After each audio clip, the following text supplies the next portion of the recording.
அனைவருக்கும் வணக்கம்.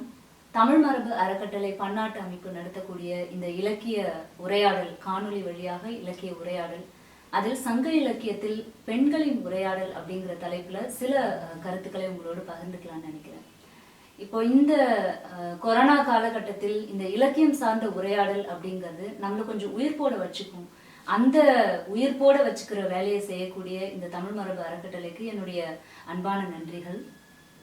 இந்த சங்க பெண்களின் உரையாடல் அப்படிங்கிற இந்த தலைப்புக்காக நான் சங்க இலக்கியத்தை மீண்டும் ஒரு முறை வாசிக்க ஆரம்பிச்ச போது எனக்கு இந்த பெண்களுடைய உரையாடல் அப்படிங்கிறது ஒரு புதிய ஒரு பாய்ச்சலாக நான் பார்த்தேன். ஏன்னா இங்க உரையாடல் அப்படிங்கிறதுக்கான ஸ்பேஸ், அதுக்கான வெளி அப்படிங்கிறது, குறிப்பா பெண்களுடைய உரையாடலுக்கான வெளி என்பது இன்னமும் கூட ஒரு சுருக்கப்பட்ட வெளியாக இருக்குது. இப்ப தொல்காப்பியத்துல கூட பார்த்தோம்னா பெண்கள் எந்தெந்த இடத்துல பேசலாம் அப்படிங்கும் போது சில வரையறைகளோட சொல்லியிருக்கிறாங்க. குறிப்பா அவங்களுடைய காதலை வெளிப்படுத்தும் போது, தலைவனிடம் தன்னுடைய காதலை வெளிப்படுத்தும் போது எந்த இடத்துலயுமே ஒரு பெண் தானாக முன் வந்து நான் உண்மையில காதல் வயப்பட்டிருக்கிறேன் அப்படின்னு சொல்லி கேட்கிற மாதிரியான பாடல்கள் இல்லை.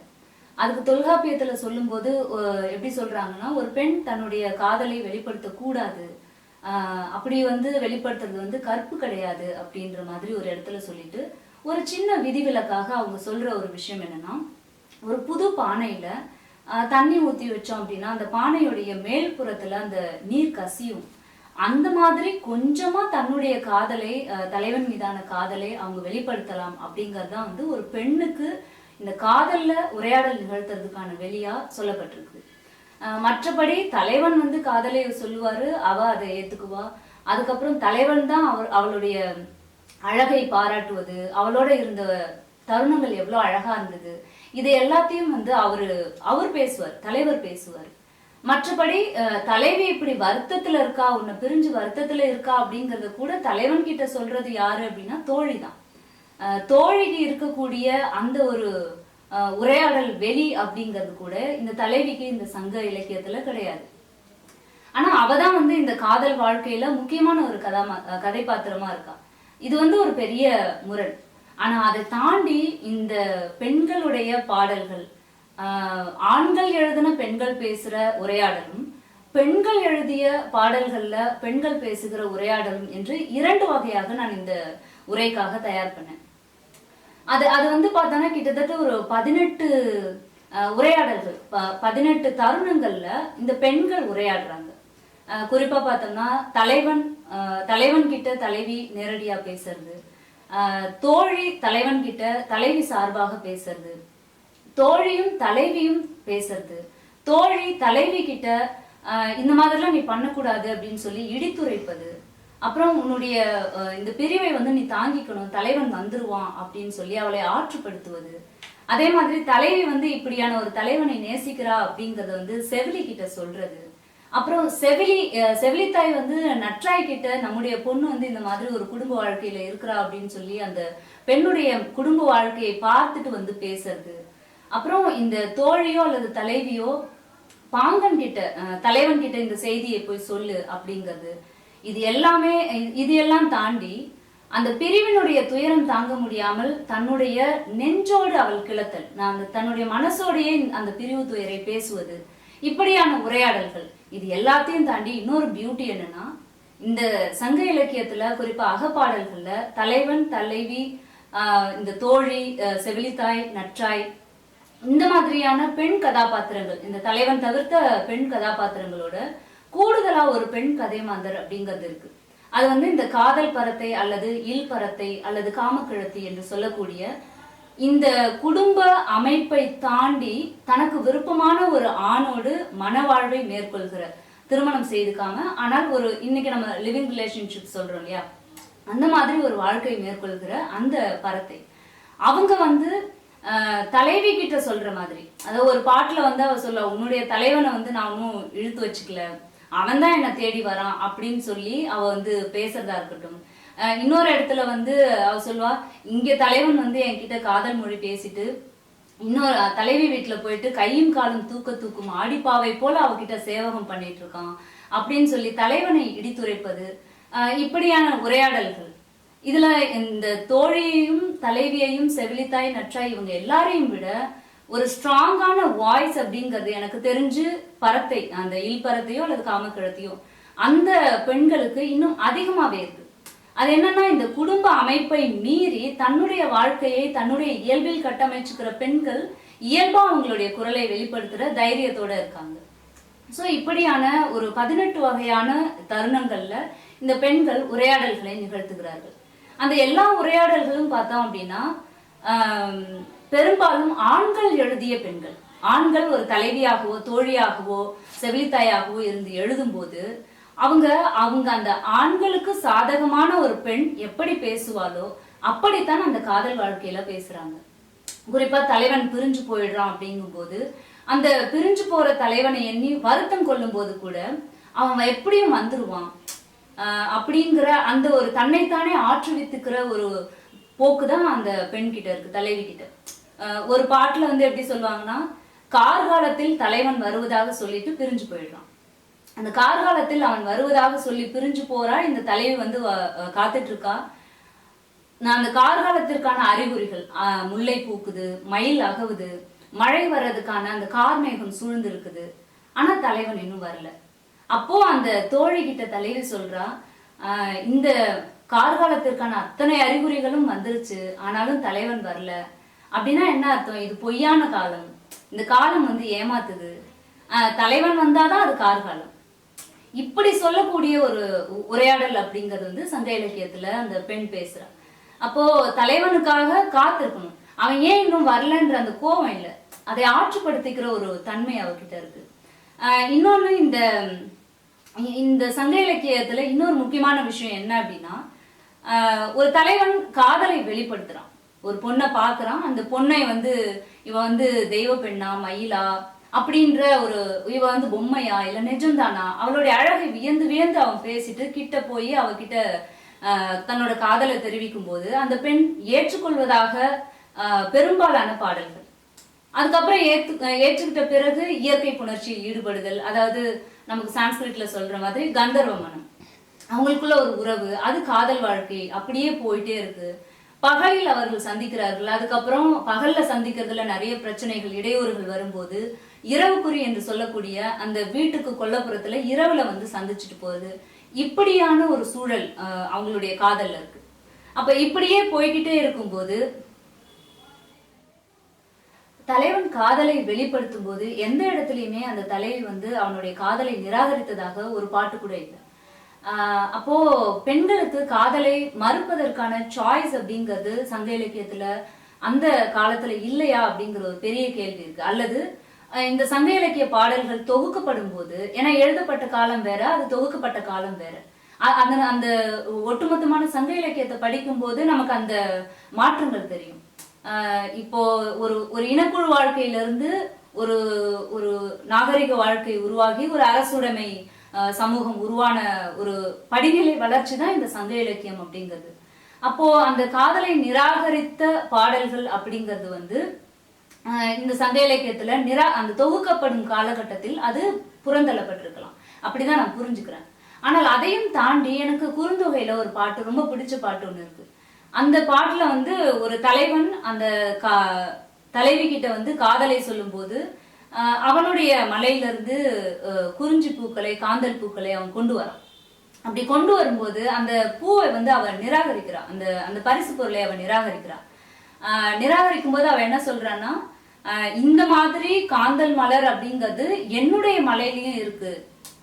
அப்போ தன்னுடைய மலையுடைய பெருமையையும் அவ சொல்றா. என்னுடைய மலை எப்படிப்பட்ட மலை அப்படின்னா, அசுரர்களை அழித்து அந்த ரத்தம் தோய்ந்த வேலும், அப்புறம் போரில் அந்த அசுரர்களுடைய வீரர்களை கொன்று அந்த கொம்பு, அந்த தந்தம் நிறைய ரத்தம் படிந்த யானைகளையும் உடைய முருகப்பெருமான் உரைகின்ற எங்களுடைய மலையில நீ கொண்டு வர காந்தல் மலர் இருக்கனால நீ எடுத்துட்டு வராத, எனக்கு தேவையில்லை அப்படின்னு சொல்லி அவன் நிராகரிக்கிறான். அப்ப இந்த பாட்டு அதுல அந்த தலைவி பேசும்போது அவள் காதலை நிராகரித்தாள் அப்படிங்கிறது நம்ம புரிஞ்சுக்கலாம். ஆனால் அதே சமயம் அது ஒரு ஊழல்ல இருந்து அந்த நிராகரிப்பு இருக்கலாம். அது ஏதோ ஒரு ஊழல்ல அவன் நிராகரிச்சு அதுக்கப்புறம் அவன் சமாதானம் பண்ணி அவளை அக்செப்ட் பண்ணிக்கிட்டான், அல்லது அவ அக்செப்ட் பண்ணிக்கிட்டா அப்படின்ற மாதிரி. ஸோ இப்படி ஒரு அதே மாதிரி இன்னொரு பாட்டு, முக்கியமான பாட்டு இருக்கு.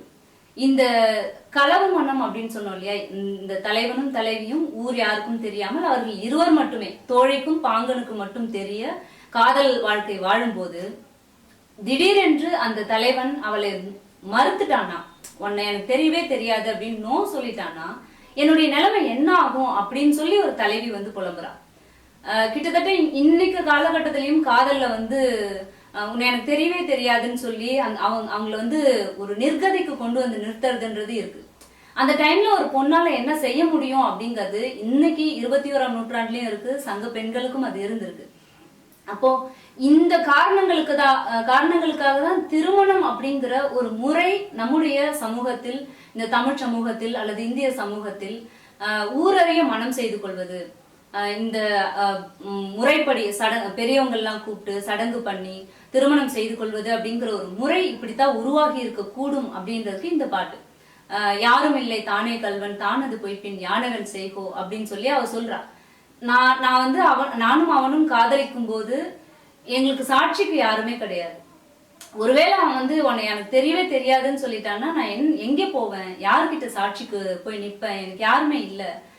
ஆனா நாங்க 2 பேரும் ஒன்னா இருந்ததுக்கு ஒரே ஒரு சாட்சி இருந்தது. அது என்ன அப்படின்னா ஒரு குருகு.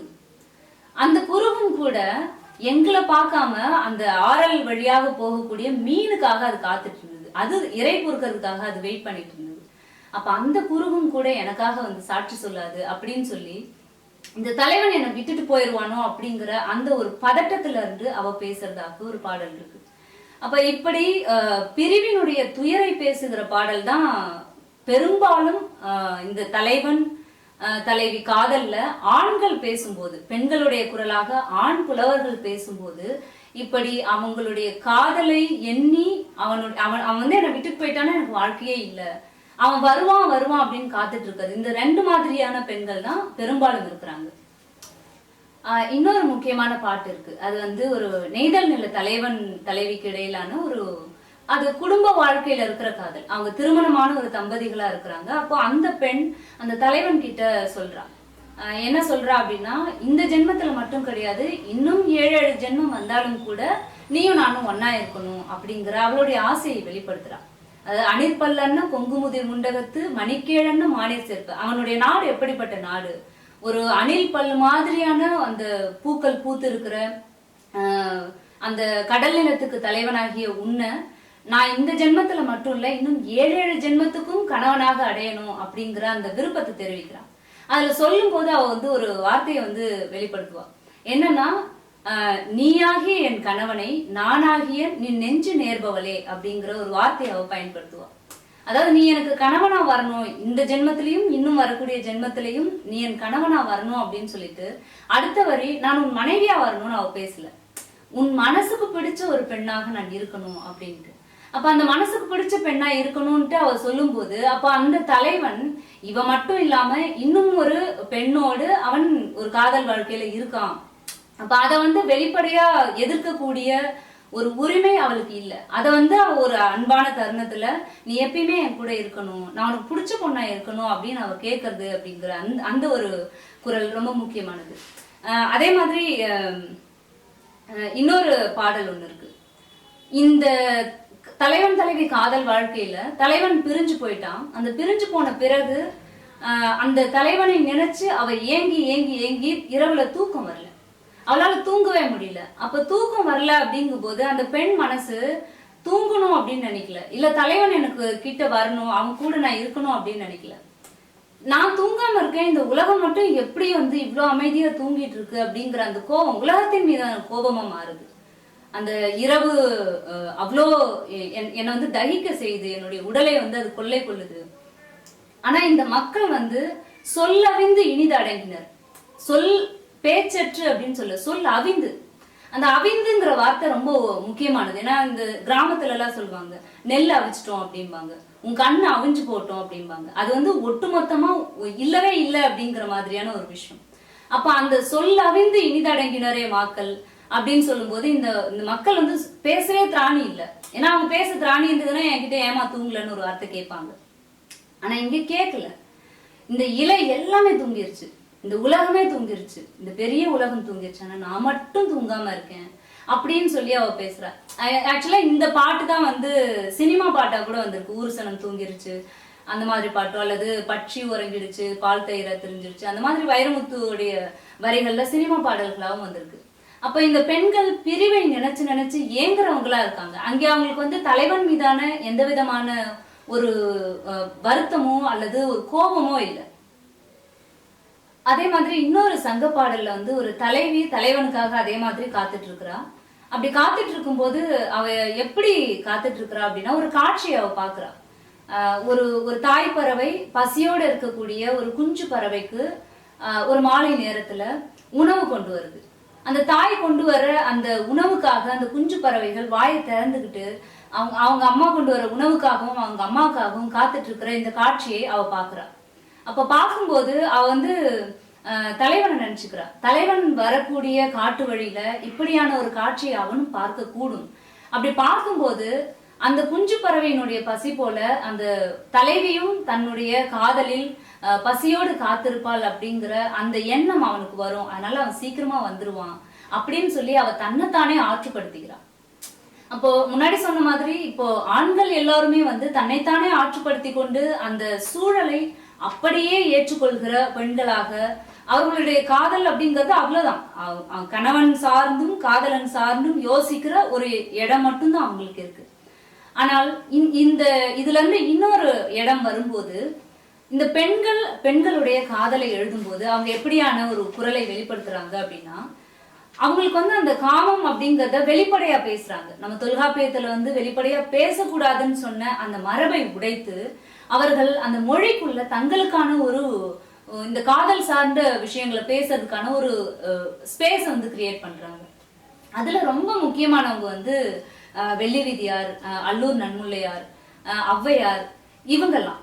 அப்ப அவங்கெல்லாம் பேசும்போது இந்த காமம் அப்படிங்கிறது என்னை எவ்வளவு தூரம் வந்து என்னை இன்சிச்சு என்னை வந்து என் இயல்புல இருக்க விடாம பண்ணுது அப்படிங்கறத அவங்க வந்து வெளிப்படுத்துறாங்க.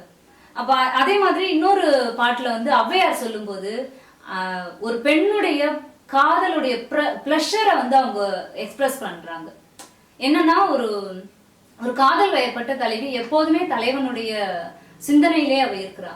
அப்படி இருக்கும்போது ஒரு குரத்தை குறி சொல்லிக்கிட்டு அந்த தெரு வழியா ஒரு மலையை பற்றி பாடிக்கொண்டே வருகிறார். அப்படி பாடிக்கிட்டே வரும்போது அந்த தலைவிக்கு வந்து ஒரு ஒரு குதூகலம் ஆயிடுது. நமக்கு பிடிச்ச ஒருத்தருடைய இடத்த பத்தி பேசுறாங்க அப்படின்னு சொல்லி அவ ரொம்ப ஆர்வமா வெளியில ஓடி வந்து அந்த குரத்திக்கிட்ட வந்து சொல்றா. அந்த பாட்டு என்ன அப்படின்னா, அகவன் மகளே அகவன் மகளே மனவு கோப்பண்ண நன்னெடும் கூந்தல் பாடுக பாட்டே இன்னும் பாடுக பாட்டே அவர் நல் நெடும் குன்றம் பாடிய பாட்டே. இப்ப இந்த ஒரு 4 வரிதான். அந்த 4 வரிக்குள்ள அந்த தலைவி வந்து அந்த அந்த மலையை கேட்ட அந்த நொடியில அவ்வளோ ஒரு ஹாப்பி ஆகுறா. அவளுக்கு வந்து ஒரு சொல்ல முடியாத ஒரு சந்தோஷம். தலைவனை பார்க்கும்போது அவனோட ஒன்னா இருக்கும்போது இருக்கக்கூடிய சந்தோஷம், அவனுடைய மலை பற்றி பாடும்போது இன்னொருத்தர் பாடுறதை கேட்கும் போது கூட அவளுக்கு அவ்வளோ சந்தோஷம் வருது. அது வந்து அந்த இன்னும் பாடுக பாட்டே அவர் நல் நெடும் குன்றம் பாடிய பாட்டேங்கிற அந்த 2 வரி தான் அந்த பெண் எவ்வளோ தூரம் காதல்ல வந்து ஒரு மெய் மறந்து ஒரு உண்மத்தமான நிலையில இருக்கிறா அப்படிங்கறது வந்து ஔவையார் அந்த பாட்டுல சொல்றாங்க. அப்ப இந்த மாதிரி காதலை கொண்டாடுகிற ஒரு குரல் அப்படிங்கிறது வந்து பெண்கள் எழுதின பெண் உரையாடல்கள்ல தான் இருக்கு. அதே மாதிரி இவங்க வெள்ளி விதியாருடைய பாடல் எடுத்துக்கிட்டேன், நெடுவெண்ணிலவர், அவங்களுடைய பாடல்ல நான் பாக்குற ஒரு முக்கியமான ஒரு சிறப்பு அம்சம், அதாவது பெண்கள் கிட்ட இருக்கக்கூடிய அந்த சின்னதான ஒரு கிண்டல், ஒரு குத்தலான ஒரு பேச்சு அப்படிங்கிறது.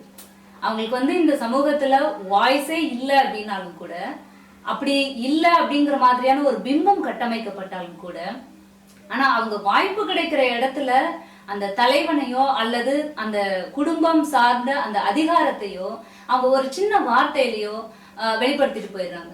ரொம்ப சிம்பிளா நம்ம நடைமுறை வாழ்க்கையில பார்க்கும்போது வீட்டுக்கார பத்தி சொல்லும்போது சொல்லுவாங்க, பெருசா ஒண்ணும் சொல்ல மாட்டேன், அவர் கிழிச்சிட்டாரு அப்படின்ற மாதிரி ஒரு சின்ன வார்த்தையில அவங்க முடிச்சிருவாங்க. ஒட்டுமொத்தமான அந்த ஆணுடைய அத்தனை அதிகாரத்தையும் அந்த அப்படின்ற ஒரு வார்த்தையில முடிச்சிருவாங்க. இந்த கவலை அப்படின்னு ஒரு நாவல் இருக்கு, அழகிய நாயகி அம்மாள் எழுதின ஒரு முக்கியமான நாவல். எழுத்தாளர் பொன்னிலனுடைய அம்மா அவங்க. அவங்க ஒரு சுயசரிதை எழுதுறாங்க.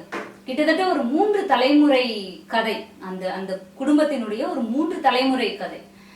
அந்த 3 தலைமுறை கதையில அவங்க எவ்வளோ விஷயங்கள் சொல்றாங்க. ஆனால் அவருடைய கணவர் பத்தி அவங்க பெருசா எதுவுமே எழுதவே இல்லை. அது அவங்க தெரிஞ்சு பண்ணதா தெரியாம பண்ணதா அப்படின்னு எனக்கு தெரியல. ஆனால் அவங்க ஒரு அன்கான்சியஸாவே அவங்க கணவர் அவங்களுக்கான ஸ்பேஸ் கொடுக்காம இருக்கும்போது, தனக்கான ஒரு ஸ்பேஸ் கிடைக்கும் போது அவங்க அதை விட்டுட்டு அவங்களுக்கான ஒரு கதையை, அவங்களுக்கு தெரிஞ்ச ஒரு கதையை அவங்களுடைய மொழியில பேசுறாங்க. இது ஒரு அந்த பெண்களுடைய மொழியில் இருக்கக்கூடிய ஒரு வலுவான ஒரு தனிச்சிறப்பான ஒரு விஷயமா நான் பாக்குறேன். அப்படி ஒரு பாட்டு தான் இந்த நெடுவெண்ணிலவாருடைய பாட்டு. அவங்களோட பேர் ஒரிஜினல் பேர் என்ன அப்படிங்கிறது தெரியல. அந்த பாடல்ல வரக்கூடிய ஒரு வரி, அந்த வரியே அப்படியே அந்த பாடலாசிரியருக்கு, அந்த கவிஞருக்கு வச்சுட்டாங்க. அந்த பாட்டு என்னன்னா, கருங்கால் வேங்கை வீயுகுதுறுகள் இரும்புலி குருளையின் தோன்றும் காட்டிடை எள்ளி வருணர் களவிற்கு நல்ல எல்லை நெடுவெண்ணிலவை. அதாவது பகல்ல சந்திக்க முடியாத தலைவன் இரவு குறியில சந்திக்கிறதுக்காக அவங்க குறிப்பிட்ட இடத்துக்கு தலைவன் வந்துட்டான். வெயிட் பண்ணிட்டு இருக்கான். இந்த தலைவன் திருமண வாழ்க்கைக்குள்ள போகாம இந்த காதல் வாழ்க்கையிலேயே காலத்தை ஓட்டிக்கிட்டு இருக்கான் அப்படிங்கறத நேரடியா சொல்லணும், சுட்டி காட்டணும். ஆனா அவன் நேரடியா சொல்லல. அவ எப்படி சொல்றா அப்படின்னா, தலைவர் வரக்கூடிய, என்னை பார்க்கறதுக்காக அவருக்கு வரக்கூடிய காடு எப்படிப்பட்ட காடு அப்படின்னா, ஒரு பெரிய பாறை. அந்த பாறையில வேங்கை மரத்தினுடைய பூக்கள் உதிர்ந்து பாறை மேல அது ஒரு சின்ன கரும் புலி மாதிரி படுத்திருக்குது. அந்த பாறை அது டக்குன்னு பார்த்தாங்கன்னா அது ஒரு புலி படுத்திருக்கு அப்படின்னு பயந்துருவாங்க. அப்படியான ஒரு காடு. ஒருவேளை அது புலியா கூட இருக்கலாம். அப்படியான காட்டின் வழியா ஒரு அச்சம் கொண்ட ஒரு வழியில அவர் வராரு. அது இல்லாம இங்கேயும் ஆட்கள் வர போக இரவுலையும் இருக்கிறாங்க.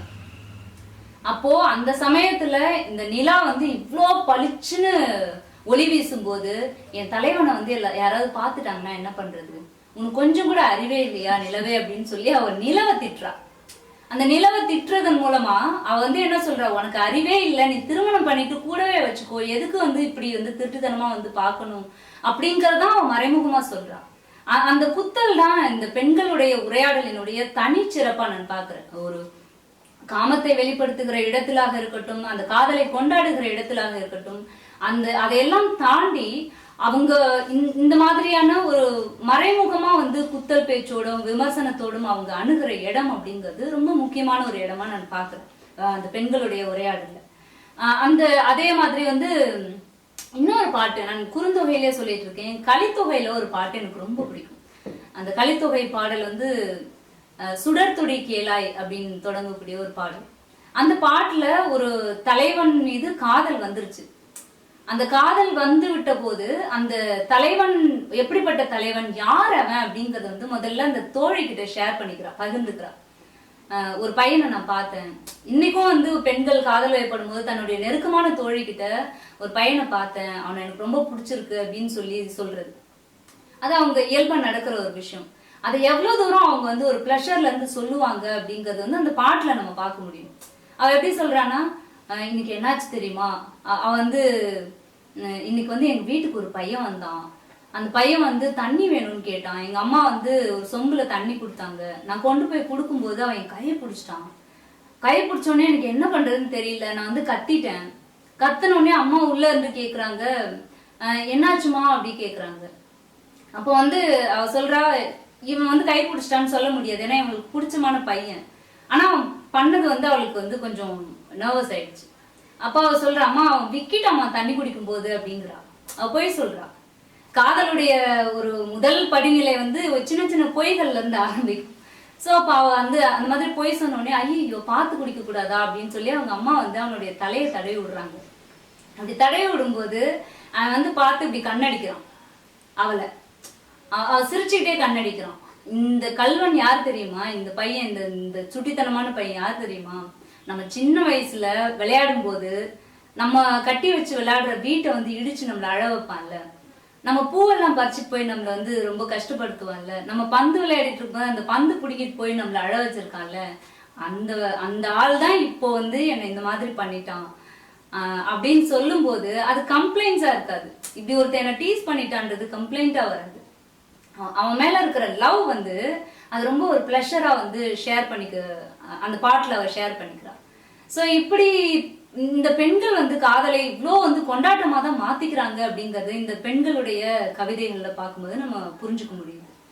ஸோ இப்படியான பாடல்கள் தாண்டி நான் இன்னொன்னு பாக்குறேன் என்னன்னா, இந்த பெண்கள் கவிதைகள்ல தங்களுடைய காதலை அக உலகத்தை பேசும்போது, ஏன்னா பெண்களுடைய அக உலகம் அப்படிங்கிறது வந்து ரொம்ப ஒரு கவித்துவமான உலகம். அந்த கவித்துவமான உலகத்தை பேசும்போது இந்த கவிதை அப்படிங்கிறது அவங்களுக்கு இன்னும் கூடுதலான ஒரு ஒரு ஒரு ஃப்ரீடத்தை கொடுக்குது. இந்த கவிதைக்குள்ள அதை பேசுறது. பொதுவாகவே கவிதை அப்படிங்கிறது வந்து ரொம்ப அந்தரங்கமான ஒரு உரையாடல். அது வந்து அதுக்குள்ள பாலிடிக்ஸ் பேசினாலும் சரி, அதுக்குள்ள வந்து காதலை பேசினாலும் சரி, வேற எந்த விஷயத்த பேசினாலும் அந்த கவிதை அப்படிங்கிற ஃபார்முக்கான ஒரு இடம் அப்படிங்கிறது வந்து ரொம்ப அந்தரங்கமானது. ஒவ்வொரு தனி மனிதர்களுக்குமான அந்தரங்கம் மாதிரியானது. அப்ப அதுல வந்து அவங்களுடைய காதலை வெளிப்படுத்தும் போது, அந்த உணர்வுகளை வெளிப்படுத்தும் போது அவங்க ஒரு இந்த இந்த மொழியற்ற ஒரு மொழிக்குள்ள, ஒரு நிலமற்ற நிலத்திற்குள்ள அவங்களுக்கான ஒரு ஸ்பேஸ கிரியேட் பண்றாங்க. இது வந்து பெண்கள் இந்த மொழிக்குள்ள, ஒரு ஆணாதிக்க மொழிக்குள்ள நிகழ்த்துகிற ஒரு எதிர் அரசியலாக நான் பார்க்கிறேன். இதனோட நீட்சியாகத்தான் பக்தி இலக்கியத்தில் கடவுளை விதந்து, கடவுளோட உருகி சரணடைந்து பேசுகிற அந்த ஒரு பக்தி பாடல்கள்ல ஆண்டாள் காதலை கொண்டாடுறா. பக்தியில கூட காதலை வெளிப்படுத்துறா. வேற எந்த பெண் கவிஞரும் அப்படி வந்து வெளிப்படுத்தி இருப்பாங்களான்னு எனக்கு தெரியல. இந்த ஔவையார்லாம் பேசின அந்த காதலினுடைய அடுத்த கட்டம் நீட்சியாக அல்லது அதனுடைய உச்சமாக நான் பார்க்கறது. குறிப்பா எனக்கு ரொம்ப பிடிச்ச ஆண்டாளுடைய பாடல் அந்த கற்பூரம் நாருமோ கமலப்பூ நாருமோ, திருப்பவள செவ்வாய்தான் தித்தி திருக்குமோ, மறுப்புசித்த மாதவன் தன் வாய்ச்சுவைதான் கேட்கின்றேன் சொல்லாழு என் சங்கே. அந்த சங்கு கிட்ட அவ கேக்குறா. ஏன்னா அந்த சங்கு தான் அவர் வாயில வச்சு ஊதுறாரு. அப்படி ஊதும் போது அவளுக்கு என்னன்னா, அந்த அவனுடைய இதழ் எப்படி இருக்கும், அதனுடைய நிறம் எப்படி இருக்கும், அதனுடைய மென்மை தன்மை எப்படி இருக்கும், அவனுடைய வாய் சுவை எப்படி இருக்கும், அந்த எச்சில் எப்படி இருக்கும், இது வந்து எப்படி இருக்கும் அப்படிங்கறத எனக்கு தெரிஞ்சுக்கணும்னு ஆசை. அதனால நீ சொல்ல, நீ தான் அங்க பக்கத்துல இருக்கிற அப்படின்னு சொல்லி ஒரு சங்கு கிட்ட அவ பேசுறான். அப்போ எனக்கு தெரிந்து தமிழ் இலக்கியத்தில் ஒரு காதல்ல நான் இவ்வளவு தூரம் காதல் வயப்பட்டு என்னுடைய உடல் வந்து அவனுடைய அருகாமையை தேடுது அப்படிங்கறத தாண்டி ஒரு முத்தத்தை, குறிப்பா வந்து இதழ் முத்தத்தை, ஏன்னா முத்தத்தை பேசுவது அப்படிங்கிறது ஆண்கள் பேசுவாங்க, ஆனால் இதழ் முத்தம் அப்படிங்கிற ஒரு விஷயத்த இவ்வளவு ஒரு கவித்துவமா சொன்னது ஆண்டாள் தான். அப்போ இந்த கவித்துவம், இந்த மனத்தடைகள் எல்லாவற்றையும் தாண்டி இந்த மரபு உருவாக்கி வைத்திருக்கிற அத்தனை கட்டுத்திட்டங்களையும் உடைத்து தன்னை, தன்னுடைய அசலான அக உலகத்தை அப்படியே கவிதையில் வைத்தது ஆண்டாள் மட்டும்தான். அப்போ இந்த ஆண்டாளுடைய கவிதையினுடைய நீட்சியாகத்தான் 90களுக்கு பிறகு எழுத வந்த இந்த இன்னைக்கு இருக்கக்கூடிய நவீன பெண் கவிஞர்கள், இந்த 2020 வரைக்கும் எழுதிட்டு இருக்கிற பெண்கள் அந்த ஆண்டாளுடைய, ஔவையாருடைய, வெள்ளி விதியாருடைய நீட்சியாக கவிதைக்குள்ளாக தங்களுடைய அரசியலை, தங்களுக்கான உடல் அரசியலை, தங்களுக்கான அக உலகத்தின் அரசியலை அவர்கள் வெளிப்படுத்திக் கொண்டே இருக்கிறார்கள். அப்போ இந்த மொழிக்குள்ளாக அவர்களுக்கான ஒரு வெளியை உருவாக்கி வைத்திருக்கும் போது, அப்ப இவங்க கிட்ட இருந்து இன்னைக்கு எழுதிட்டு இருக்கிற இந்த பெண் கவிஞர்கள் அந்த பெண்களுடைய உலகத்தை இன்னும் ஒரு அந்த ஏற்கனவே ஔவையார், வெள்ளி வீதியார், அல்லூர் நன்முல்லையார், ஆண்டாள் இவங்கெல்லாம் உருவாக்கி விட்ட அந்த விதை போட்டு உருவாக்கி விட்ட அந்த ஒரு கவிதை மரபை நம்ம இன்னும் அடுத்த கட்டத்துக்கு கொண்டு போய் சேர்க்க வேண்டிய ஒரு தேவை இருக்கு. அதுக்கு வந்து இந்த மொழியும், அந்த மொழியில முக்கியமா கவிதையும் ஒரு பெரிய பங்கு வகிக்குது. இந்த கவிதையில் பேசுகிற உரையாடல் அப்படிங்கறதுதான் இந்த மொழியினுடைய அரசியலாக, பெண் அரசியலாக உருவாகும் அப்படிங்கறத நான் தீர்க்கமா நம்புறேன்.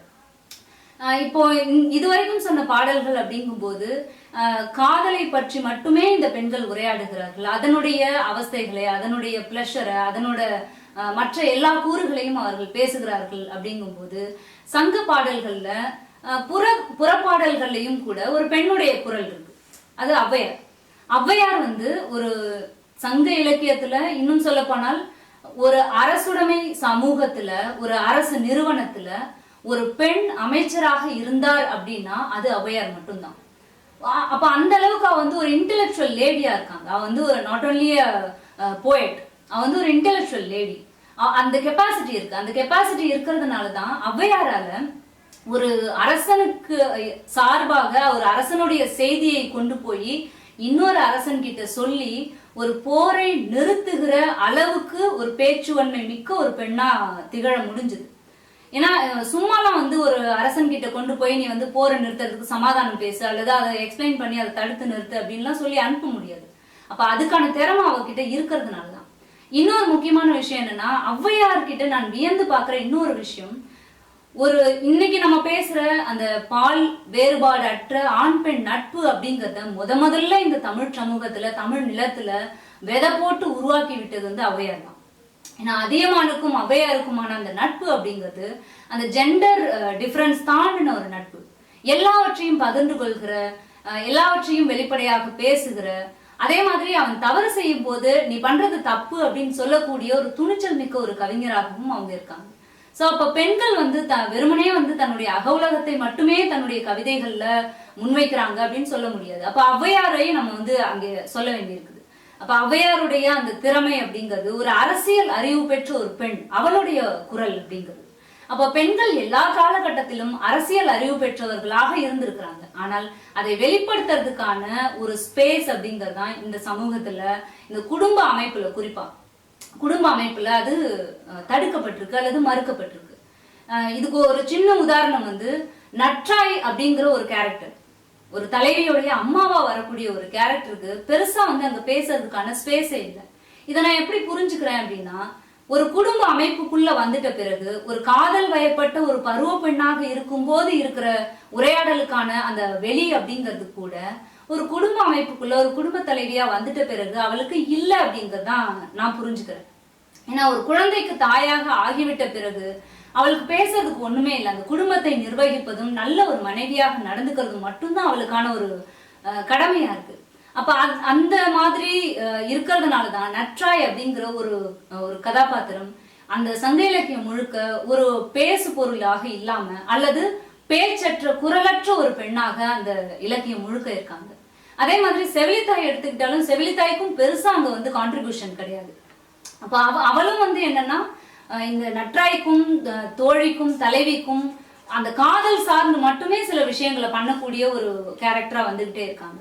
அப்போ இதையெல்லாம் தாண்டி ஔவையாரும் மற்ற பெண்பார் புலவர்களும் இவங்க ஒரு ஒரு மொழி வெளியை உருவாக்கி விட்டு இருக்கிறார்கள். அந்த மொழி வெளிக்குள்ள இந்த 21ஆம் நூற்றாண்டு பெண் கவிஞர்கள் அந்த உரையாடலை அடுத்த கட்டத்திற்கு நகர்த்தி சென்று இந்த மொழியற்ற மொழிக்குள், ஒரு நிலமற்ற நிலத்திற்குள் பெண்களுக்கான ஒரு மொழியை, பெண்களுக்கான ஒரு நிலத்தை, பெண்களுக்கான ஒரு அரசியலை, பெண்களுக்கான ஒரு குரலை வலுவாக பதிவு செய்ய வேண்டும், பதிவு செய்து கொண்டிருக்கிறார்கள் என்பதை மட்டும் இப்போதைக்கு தெரிவித்துக் கொண்டு, இந்த சங்க பெண்களின் உரையாடல் என்கிற தலைப்பில் இவ்வளவு நேரம் உங்களோடு உரையாடுவதற்கு வாய்ப்பளித்த தமிழ் மரபு அறக்கட்டளைக்கு மீண்டும் என்னுடைய நன்றிகள். வேற ஏதாவது கேள்விகள் அந்த மாதிரி வச்சுக்கலாமா சார்? மனுஷன், நான் என்னுடைய கேள்வி நான் கேட்கிறேன். சங்க இலக்கியத்துல தலைவன் தலைவி இந்த பெண்களின் உரையாடல் இந்த காதல் காமம் தவிர்த்து வேற ஏதாவது பேசியிருக்காங்களா அந்த உரையாடல்ல? இப்போ நான் வந்து ஒரு நேரம் கருதி நான் அகப்பாடல்கள் மட்டும் எடுத்துக்கிட்டேன்.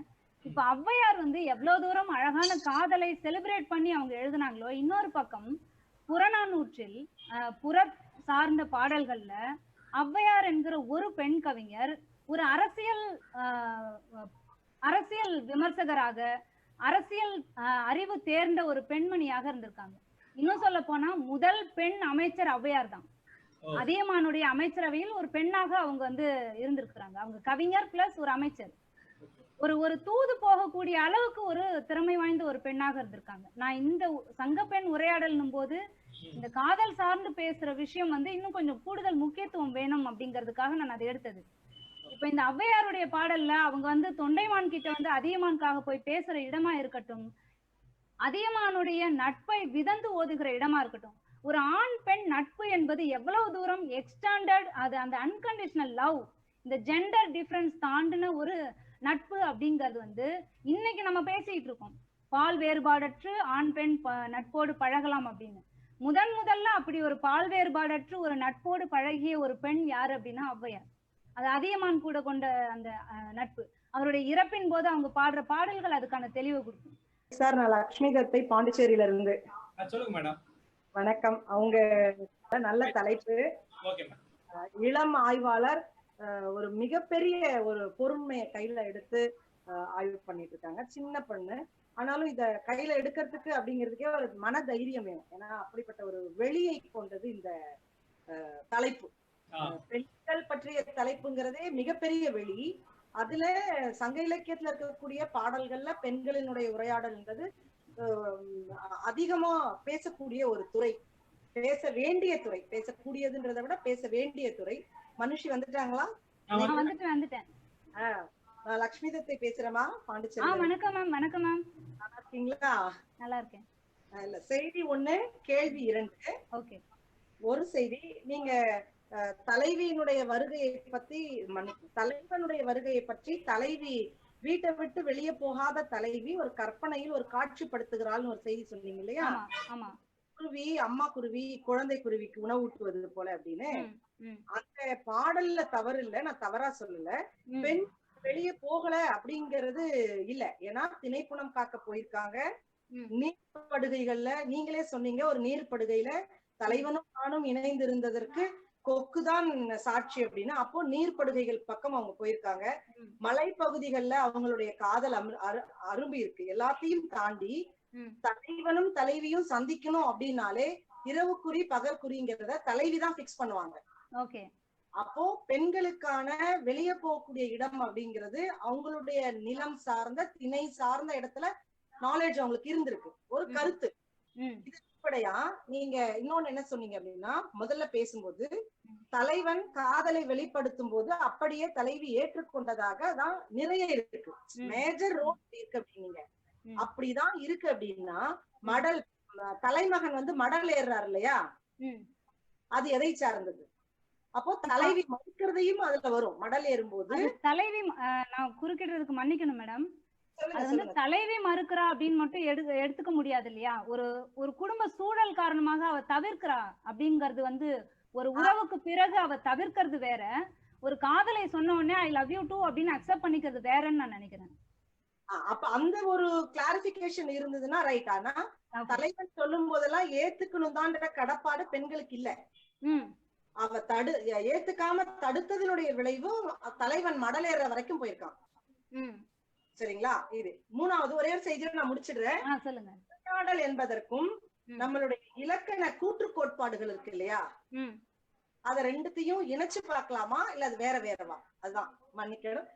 நன்றி. நான் இந்த கூற்று கோட்பாடு அப்படிங்கறத நான் எப்படி பாக்குறேன் அப்படின்னா, ஒரு பாடலை புரிந்து கொள்வதற்கான பின்புலத்தோடு அந்த அந்த கவிதையை நம்ம அணுகிறது அப்படின்னு நான் புரிஞ்சுக்கிறேன்.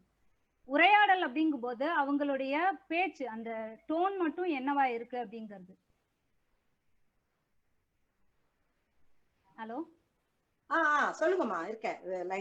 இந்த டிஃபரன்ஸ் தான் நான் புரிஞ்சுக்கிறேன் மேடம். கூற்று கோட்பாடு அப்படிங்கிறது வந்து அந்த பேக்ரவுண்ட், ஒரு பாடலை புரிஞ்சுக்கிறதுக்கு நம்முடைய உரையாசிரியர்கள் இந்த திணை, இந்த துறை, இந்த பின்புலம், திணைத்துறைக்கு போல நீங்க சொன்னீங்க இல்லையா, தலைவி தலைவன் கிட்ட பேசுறாங்க, தலைவி கிட்ட பேசுறாங்க, உரையாடுறாங்க, மன்னிக்கணும், உரையாடுகிறார்கள்.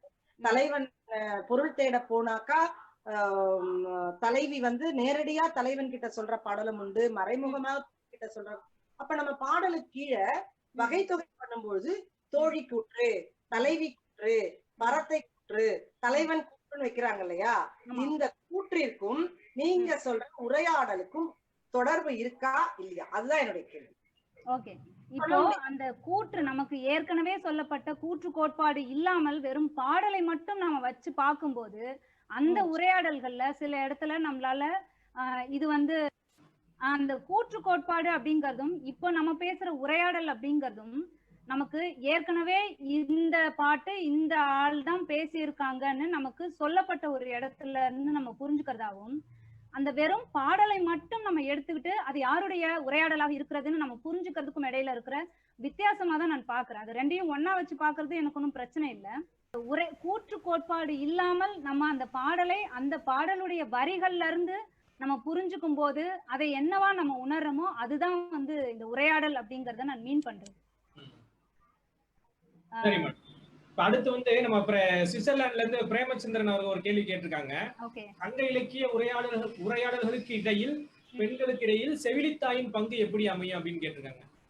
இப்போ செவிலித்தாயினுடைய பங்கு அப்படிங்கிறது வந்து முழுக்க முழுக்க ஒரு தலைவியை வளர்த்தெடுக்கிற அல்லது தலைவியை வந்து அவ உடன்போக்கு போயிட்டா அப்படிங்கும் போது அந்த அந்த சூழலை புரிஞ்சுக்கிட்டு வீட்டுல இருக்கிற நற்றாயை அவளுடைய அந்த தலைவியோட காதலை சொல்லி ஆற்றுப்படுத்துவதும், பின்பு அந்த தலைவி வந்து ஒரு குடும்ப தலைவியாக தன்னுடைய கணவன் வீட்டில் எப்படிலாம் வந்து குடும்பம் நடத்துறா அப்படிங்கும் போது அதை பார்த்து சிலாகிக்கிற ஒரு தாய்மையினுடைய உச்சமா தான் வந்து செவிலித்தாயுடைய ரோல் இருக்கு. அந்த செவிலித்தாய்க்கு வந்து அந்த தலைவியும் நற்றாயும் தாண்டி வேற எந்த ஒரு வெளியும் கிடையாது. அவங்களுக்குன்னு ஒரு கணவன் இருந்தாங்களா, அவங்களுக்குன்னு ஒரு குழந்தை இருந்தாங்களா, அவங்களுடைய ஒரு வீடு அப்படிங்கிறது இந்த மாதிரியான எந்த தகவலுமே வந்து சங்க இலக்கியத்துல கிடையாது. தலைவி சார்ந்தும் நற்றாய் சார்ந்தும் ஒரு உரையாடலை நிகழ்த்துகிற ஒரு ஒரு கேரக்டர், அவ்வளவுதான் செவிலித்தாய்க்கான இடம். ஆனால் ஒரு முக்கியமான வேலையை அவ பண்ணிட்டே இருக்கா தொடர்ச்சியா. ஒரு தலைவிக்கு சப்போர்ட் பண்றதா இருக்கட்டும், தலைவியை வளர்த்தெடுக்கிறதா இருக்கட்டும், நற்றாயை வந்து ஆற்றுப்படுத்துவதாக இருக்கட்டும், எல்லாமே. அதை தாண்டி அவளுக்குன்னு பெரிய ரோல் கிடையாது. ஓகே மேடம், மிக்க நன்றி. அடுத்து வேற கேள்விகள் இருந்தா கேட்கலாம் பங்கேற்பாளர்கள். சங்க இலக்கியத்தில் பெண்களின் உரையாடல் அப்படின்னு. செல்வம் சார் அன்மியூட் பண்ணி கேளுங்க ஏதாவது உங்களுடைய கேள்விகள். அகிலா ஸ்ரீதர் எதுவுமே பேசலையா? அவங்க தோழி. எனக்கு சங்க இலக்கியத்தை இந்த மாதிரி ஆளுமைகள் சொல்லும் போதுதான் கொஞ்சம் காதல் விழுகுது. கேள்வி ஞானம் தான். இப்ப இந்த சங்க இலக்கியம் அப்படிங்கறத வந்து நம்ம என்ன பண்ணிட்டோம்னா மதிப்பெண்ணுக்காக வந்து கிளாஸ்ல வகுப்பெடுத்து நம்ம நடத்திட்டோம். அதுதான் வந்து சங்க இலக்கியத்துக்கும் நமக்கும் இடையில இருக்கிற ஒரு பெரிய கேப்ன்னு நினைக்கிறேன். அந்த ஒவ்வொரு பாடல்களுடைய பின்புலத்தோட நம்ம அந்த கவிதையா நம்ம ரசிச்சு ஒரு நாடகம் நிகழ்த்துற மாதிரி ஒரு கேரக்டர். இப்ப அந்த பாட்டு சொன்ன இல்லையா, கரும்புலி இரும்புலி குருளை, அந்த பாட்டுல தலைவன் பின்னாடி இருப்பான், ஒரு தோழியை முன்னிறுத்தி இந்த நிலா வந்து வருது பாரு, தலைவன் வரான், இந்த நிலா இவ்வளவு வெளிச்சமா இருந்துச்சு அப்படின்னா எப்படி வந்து அவன் என்ன ரகசியமா சந்திச்சுட்டு போக முடியும், யாராவது பாத்துற மாட்டாங்களா அப்படிங்கிற அந்த விஷுவலைஸ் பண்ணி பார்க்கும்போது சங்க இலக்கியம் நமக்கு ரொம்ப ரொம்ப அழகான ஒரு கவிதையா தெரியும். ஆனா நம்ம என்ன பண்றோம்னா பொருள் சொல்லி மீனிங் சொல்லி அதை வந்து 10 மார்க் கொஸ்டினா மாத்தி வச்சிட்டோம். அதுதான் வந்து அதுல இன்ட்ரெஸ்டிங் இல்லாம போறதுக்கான ஒரு விஷயமா இருக்கு. நானா சார் ஏதாவது நீங்க கேள்விகள் உங்க சார்பா? நிறைய பேர் இருக்கீங்க. ஒருத்தர் வந்து கேள்வி கேட்டிருக்காங்க, சங்க அகப்பாடல்களில் நற்றாய் பத்தி ஏதோ ஒரு இது வந்துச்சு. நற்றாயின் உரை அதிகம் இல்லாமைக்கு காரணம் என்ன அப்படின்னு. நற்றாயின் உரை அதிகம் இல்லாமைக்கு காரணம் நான் என்ன நினைக்கிறேன் அப்படின்னா, ஒரு தலைவியாக அவ வந்து ஒரு காதல் வயப்பட்ட ஒரு பெண்ணாக இருக்கும்போது அல்லது ஒரு பருவ வயது பெண்ணாக இருக்கும்போது அவளுக்கு இருக்கிற அந்த பேசுறதுக்கான ஸ்பேஸ், ஆக்சுவலா இதை நான் சொல்லணும்னு நினைச்சது விட்டு போச்சு. அந்த ஸ்பேஸ் அப்படிங்கிறது ஒரு குடும்ப தலைவியா ஆகி ஒரு நற்றாய் அப்படிங்கிற இடத்துக்கு அவ வரும்போது அவளுக்கான வாய்ஸ் சுத்தமா இல்லை. அப்ப அது என்னன்னா ஒரு குடும்ப அமைப்பு அப்படிங்கிறது ஒரு பெண்ணை ஒரு வாய்ஸ்லெஸ் விமனா மாத்துது அப்படிங்கிறது தான் நான் புரிஞ்சுக்கிறேன். ஒரு குரலற்ற பெண்ணாக அந்த குடும்பத்துக்குள்ள அவள் மாறிவிடுகிறாள். ஏன்னா வேற எந்த இடத்துலயுமே வந்து நற்றாய்க்கான ஒரு இதுவே கிடையாது. ஈவன் செவிலித்தாய்க்கு இருக்கக்கூடிய இடம் கூட நற்றாய்க்கு கிடையாது. அதே மாதிரி நிறைய இடங்கள்ல தோழி தான் பேசுவாளே தவிர தலைவி பேச மாட்டான். அப்ப இந்த ஹையராரிட்டியே எனக்கு வந்து ரொம்ப புதுசா இருக்கு. ஒரு தலைவன் கிட்ட நேரடியாக தன்னுடைய காதலை சொல்லக்கூடாது, தோழி தான் போய் சொல்லுவா அப்படின்னா அப்படி சொல்ற தோழியை பற்றி நம்ம என்ன மதிப்பீடு வச்சிருக்கோம்? அப்படி சொல்றது வந்து ஒரு நல்ல பெண்ணுக்கு அழகு இல்லைன்னா சொல்ற தோழி என்னவா இருக்கிறா அப்படிங்கிற கேள்வியெல்லாம் நம்ம முன்வைக்க வேண்டியிருக்கு. சோ அப்போ இந்த குடும்ப அமைப்பு அப்படின்னு வர அந்த குடும்ப அமைப்புக்குள்ள பெண்களுடைய குரல் அப்படிங்கிறது ஒரு நசுக்கப்பட்ட குரலாக மாறிவிட்டது. ஒரு குடும்ப அமைப்பா மாற அது வந்து தன் இயல்புல அது அப்படி பெண்ணை கொண்டு போயிடுச்சு அப்படின்னு நான் நினைக்கிறேன். இந்த கேள்வியை கேட்டவங்க பேர் வந்து ராஜேஸ்வரி மீனா. அந்த லெனோவா K50 அப்படின்னு அந்த கேட்டாங்க இல்லையா, நற்றாயின் குறை அதிகம் இல்லாமைக்கு. அடுத்து வந்து Facebook பேஜ்ல இருந்து ஒருத்தர் கண்ணன் பி சாமி அப்படின்றவர் கேட்டிருக்கிறாரு, புறப்பாடல்கள் வந்து அதிகமாக அந்த மேல்தட்டு வர்க்கத்தை மட்டும்தான் ரெப்ரசென்ட் பண்ணுதா அப்படின்ற மாதிரி கேட்டிருக்காரு சங்க இலக்கியம். ஓகே, இப்போ இதுவும் வந்து கிட்டத்தட்ட முன்னாடி சொன்ன பதிலுக்கு ரிலேட்டடா தான் நான் பாக்குறேன். இப்ப புறப்பாடல்கள் அப்படிங்கிறது வந்து அது வந்து ஒரு அரசுடைமை சமூகம் உருவான காலகட்டத்தினுடைய வெளிப்பாடு. இப்ப நீங்க சங்க அகப்பாடல்கள் எல்லாத்தையும் எடுத்துக்கிட்டீங்கன்னா அது வந்து ஒரு இனக்குழு வாழ்க்கை அல்லது இயற்கை சார்ந்த ஒரு வாழ்க்கை. ஆனால் புறப்பாடல்கள் வரும்போது ஒரு அரசு, ஒரு அரசன், அவனுடைய போர், அந்த நாட்டு எல்லையை விரிவுபடுத்துவது, போர் தொடுப்பது, இந்த மாதிரி ஒரு ஒரு அதிகாரத்தை கட்டமைக்கிற ஒரு இடம் அப்படிங்கும் போது ஆட்டோமேட்டிக்கா இந்த மொழி என்பது ஆளும் வர்க்கத்தை எழுதுவது அப்படிங்கிறது மாறிடுது.